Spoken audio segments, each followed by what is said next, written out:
ভারত এবং বাংলাদেশ খেলবে এবারের চ্যাম্পিয়ন্স ট্রফির ফাইনাল, এমনটাই মনে করেন ভারতের সাবেক ক্রিকেটার এবং ধারাভাষ্যকার মুরালি কার্তিক। বিশ্ব ক্রিকেটের বড় বড় তারকারা যেখানে বাংলাদেশ দলকে গোনায় ধরছে না, সেখানে মুরালি কার্তিক যেন সুর মেলালেন নাজমুল হোসেন শান্তর সুরেই।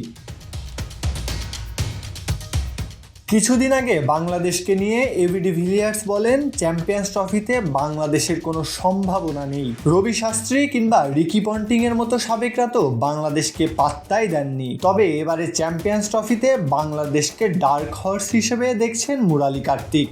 স্বাগতিক পাকিস্তান কিংবা অস্ট্রেলিয়া নিউজিল্যান্ডের মতো দলকেও রেখেছেন বাংলাদেশের পেছনে। বাংলাদেশ ওয়ানডেতে শক্তিশালী দল। 2017 সালে ইংল্যান্ড অস্ট্রেলিয়াকে পেছনে ফেলে সেমিফাইনাল খেলেছিল বাংলাদেশ। তাই তো এবারে আসরেও জ্বলে উঠতে পারে তারা, এমনটাই মনে করছেন এই ক্রিকেট বিশ্লেষক। পাকিস্তান শাহিনসের বিপক্ষে প্রস্তুতি ম্যাচে হারায় বেশ সমালোচনা হচ্ছে বাংলাদেশকে নিয়ে। বড় মঞ্চে নামার আগে কিছুটা হোঁচটি খেয়েছে বাংলাদেশ।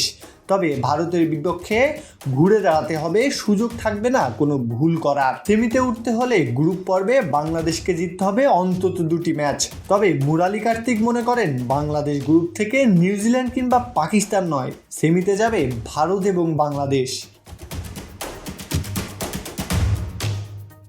এবারের আসরে বাংলাদেশকে নিয়ে স্বপ্ন দেখছেন অনেকে। তবে স্বপ্ন দেখা আর মাঠের খেলা এক জিনিস নয়। সেমিতে খেলতে হলে তাই তো বাংলাদেশকে নিতে হবে বড় চ্যালেঞ্জ, হারাতে হবে ভারতকেও। প্রত্যয় হক কাব্য, বিডি আর্কাইভ।